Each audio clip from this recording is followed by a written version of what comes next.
Mr. El Hamid reveals the culprits, the priests of Amun, guardians of the outlawed god. Over thousands of years, only 3 pharaohs are thought to have been assassinated. The revelation that priests conspired to kill Akhenaten introduces a twist into the inquiry. If they tried to murder the father, did they also go after the son? Akhenaten survived this attempt on his life, but 17 years after becoming pharaoh, he died. Victim of assassination? No one can say. It's hard to know whether Tut would have felt grief as we conventionally understand grief at the loss of his father. Fear might have been a far likelier emotion. His idol is gone. Who's going to protect him? The child Tutankhamun inherited a troubled throne. It appears that the circumstances, the situation, the environment that he was in begins to raise his risk level to the point that it's reasonable at this point to assume that he becomes a target and potentially a political target for assassination.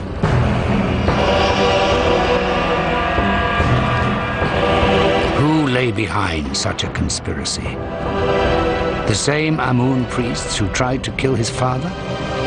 Or did others conspire against the young king, waiting for the right moment to strike?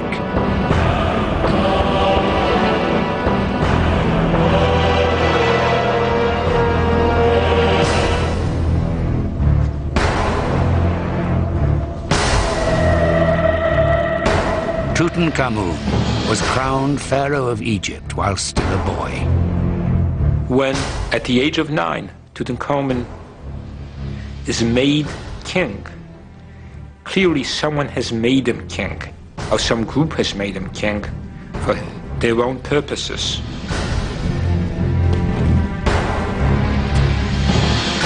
It's just not very realistic in my mind that he would have fully appreciated intellectually nor emotionally what his role was.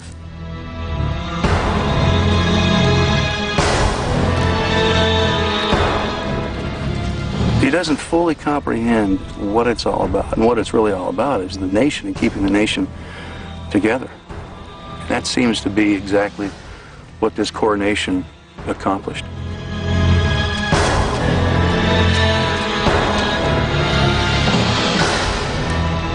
Cooper and King believed from the moment he was crowned, the young pharaoh was manipulated by powerful forces behind the throne.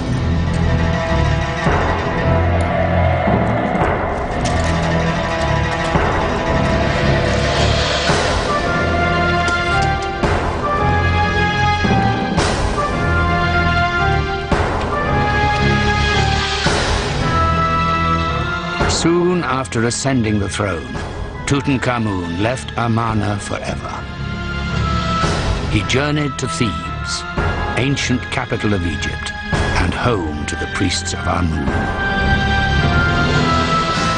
This boy gets transported from an environment which was familiar to him, an environment which his father had created, to the big city, Thebes, a city where he was a stranger.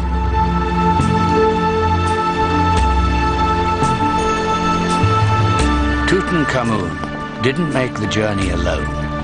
With him went his young wife, Ankhesenamun.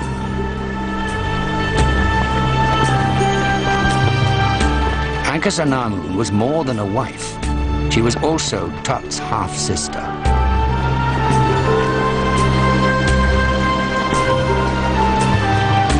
They were married when Tutankhamun was about 9. Tut's child wife was someone who herself had lived in the bubble that Akhenaten had created.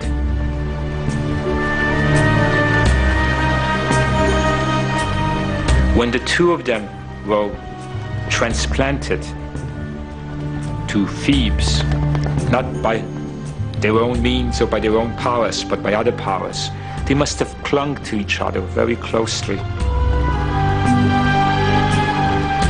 Two refugees from a storm. It's touching to think that the one person who may have had Tut's interests at heart was his wife.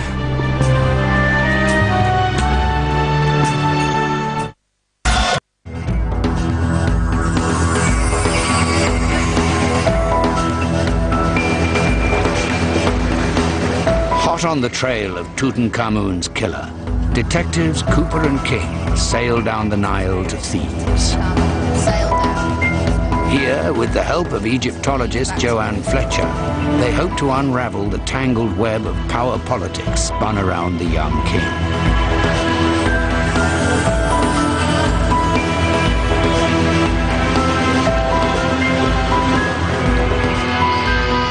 Tutankhamun moved to Thebes after being crowned pharaoh. Upon arriving, he was met by 3 men who would shape his every decision for the next decade. Maya, the chief treasurer. Horemheb, head of the army. And I, the prime minister, the second most powerful man in Egypt. The investigation hangs on building profiles of these 3 men. What you have is a depiction following this is what role did each play in the new pharaoh's life? As pharaoh, Tutankhamun had to prepare for the day he would lead troops into battle. It was the job of Horemheb, commander-in-chief, to instruct the young king in the arts of war.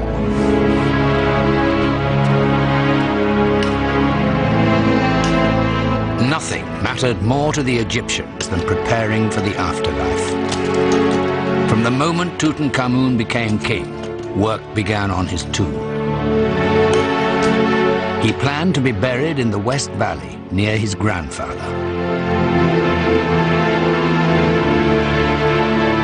Overseeing this vital project was Maya, the royal treasurer, an official who would have seen the king almost daily.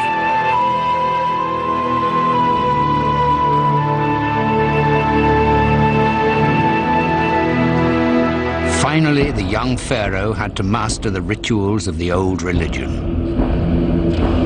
For centuries, the priesthood of Amun had dominated religious life. Now that Tut's heretic father was dead, they returned to power.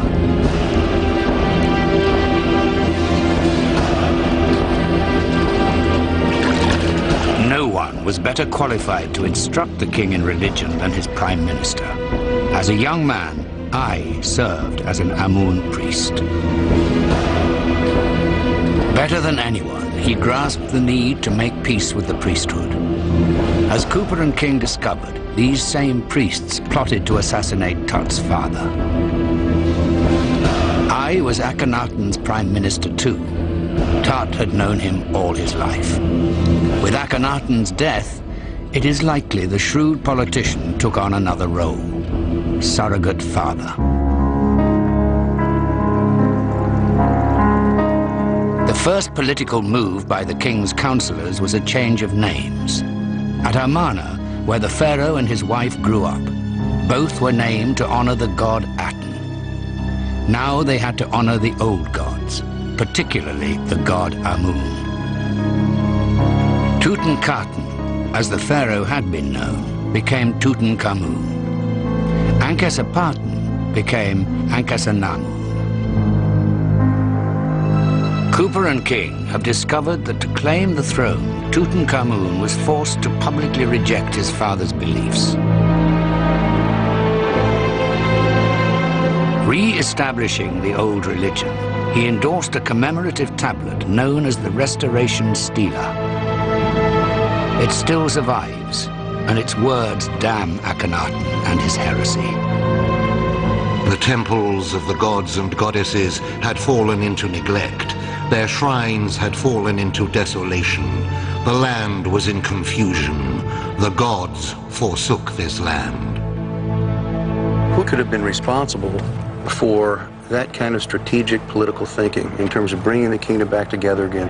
And when you consider Tut being such a young man, It's most probable that that kind of maneuvering or manipulation, in a sense, from my perspective, would have been influenced by a number of other people, those who were very close to him, those who could appreciate the political issues and dynamics of the things that were occurring.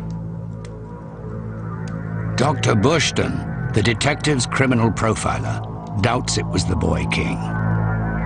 Who would have written these words in stone which heap such scorn on King Tut's father? One initially might be drawn to the commander-in-chief of the army as a likely suspect because the guy has power. But he's not a man of words. There is one candidate who emerges as being a man of words, a man who succeeded in survival via words, via political intrigue, and that's I. Maybe from a selfish perspective for the leaders who would be involved in this kind of a strategic move, it would be so that they could remain in power. Tutankhamun seems merely a pawn of the men who ran his government. There had to be some machine of political strategy behind him to recognize how important it was to keep the country together and how to do that. And that was to go back to the older ways. As part of this strategy, new statues were commissioned depicting Tutankhamun and Assassination as incarnations of the old god Amun and his wife, Mut. Further proof to the detectives that both children became tools in a vast propaganda campaign. By restoring the old religion, Tutankhamun did everything asked of him and more. So why was he murdered? 3,000 miles away in London, work progresses on the real face behind the propaganda facade. Dr. Robin Richards' virtual skull of Tutankhamun is almost complete, its distinctive features highlighted by a series of points. But we haven't filled in the spaces between those points on the surface. So we need some contour between the points. And the way we do it here is, because we've got the scanner system, we can scan faces. And so we can scan a shape of a face, but it won't necessarily match the skull that we're trying to reconstruct. These reconstructive techniques are regularly used by Cooper and King to recreate the face of a murder victim. What we then do is we distort that face, we warp it, so that the appropriate points on the face pass through the points that we've derived from the skull. Aided by volunteers, Richard's next stage is to create a skin to be wrapped around the skull. Soon, Cooper and King will gaze on the man in the golden mask. Back in Thebes, the detectives search for more clues about the real power behind Tut's throne. They home in on an event called the Opet Festival, a public celebration that marked Tutankhamun's transition from his father's religion back to the former state god Amun. This is really a celebration of a restoration, in a sense. Although it was an annual event throughout Egyptian history, it had been suspended during Akhenaten's reign. So the first time this was celebrated after Akhenaten's reign was a time of immense celebration. You can imagine the people, the sheer delight that the gods had come back to them and that the king was once again performing the rituals that they'd always known for millennia. The Opet Festival transformed Tutankhamun from a mere boy to a living god. But did his newfound authority upset the status quo? He develops his own approach to things as he recognizes who he is and what his role is, and he does so naturally. How do those around him who have been in power for so long react to that? How do they receive it? Is it supportive or not?